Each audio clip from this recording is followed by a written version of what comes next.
Peloton's a game-changing indoor cycling bike. Brings the energy of live studio classes right to your home anytime you want. 14 live rides a day, 10,000 more on demand. Go to Peloton.com or visit your local showroom.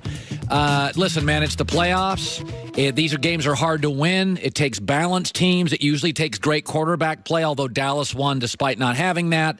But the one team I'm just over with is the Houston Texans. I've never trusted them. But, I mean, the things I see with that team drive me crazy. Deshaun Watson trailing by 3 touchdowns, picking up a first down and signaling, first down. Self-awareness, line 1. J.J. Watt flexing after tipping balls, trailing by 3 touchdowns. Listen, you've been to the playoffs 3 out of the last 4 years, and you've been smoked all 3 times. Your only wins against Connor Cook, the Raiders' third-string quarterback. There's a reason the NFL puts you on the first game of the weekend on Saturday. They want to get you in and out of the playoffs as fast as they can. Give me a break. I just see too much ego, too many celebrations. Congratulations on a meaningless first down. Come on. You're trailing at home by 3 touchdowns. There's always an excuse with Houston. J.J. Watt's not healthy. We don't have the right quarterback. Jadeveon Clowney's not healthy. You had all 3 and you embarrassed yourself. I think, frankly, I'll go on the record saying I think the window's closed. I think it's over for Houston. Not because I don't like Deshaun Watson. This irritates me. I think he has a great potential. But the Colts have the better coach. Right now, they don't have as good a roster, but they've got the better quarterback, 9 draft picks, $100 million in cap space, and the better general manager. I think this division is going to look a lot like Tom Brady's division the last 15 years, where the Colts are at the top of it, and then, the Texans every few years will get in, and every few years Tennessee will get in, but Jacksonville needs a new quarterback. Tennessee does and doesn't know it, and I'm just not into the culture of the Houston Texans. I see a lot of celebration and a lot of flexing and a lot of this and a lot of that, and I'm just done with it. I am just absolutely over them. And when I see Indianapolis, all I hear is process and team and us and we, and here's Andrew Luck afterwards. The message has always been, how are we getting better this day? How are we getting better this day? It's never been results focused. We have goals, and we'll talk about those goals, but we realize it's all about what are we doing to get to that goal. And, the cycle of the week, the cycle of the day, getting the most out of each other, getting the most out of yourself. So in that sense, it's been really fulfilling because we've kept getting better and better and better, and it's been very energizing. Let me just say this. Let me talk a little bit about Andrew Luck. This weekend, there was no Tom Brady, no Drew Brees, or no Patrick Mahomes. The quarterback play was not very good this weekend, was it? Oh, there's one exception. Andrew Luck was amazing. Folks, there are certain arguments I will no longer debate people on. The earth is flat. You just argue that with other losers. That dinosaurs did not exist. No, we have bones. They were really big. Man landing on the moon was fake. Again, talks amongst yourself. The grown-ups are not going to partake in that conversation. The earth isn't flat. There were dinosaurs, and man did land on the moon. And here's the other one. Andrew Luck's great. If you don't get it, that's a you problem. For the first time in his career, he's got an offensive line. He's amazing.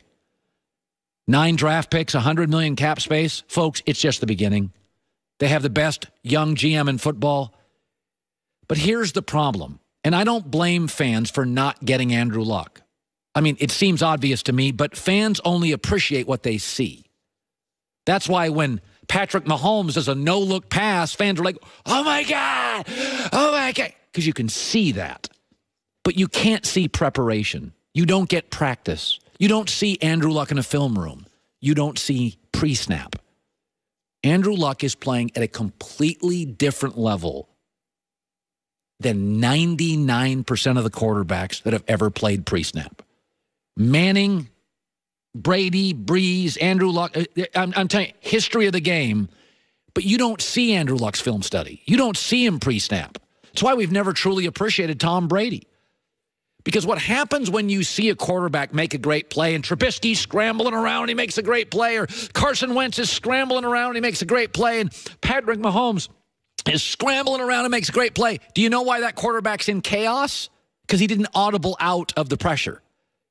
Tom Brady's almost never in chaos. Andrew Luck's almost never in chaos. Because if you really do your study and you're really capable of being great in this league pre-snap, you audible out of the problems. You don't have to ad-lib. You don't have to throw left-handed.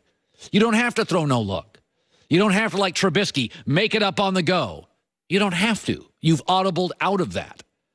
And with Andrew Luck, he looks when he throws. He only throws right-handed, and he's very rarely in chaos. Now, early in his career, because their offensive line was atrocious, he was constantly in chaos and threw a lot of interceptions.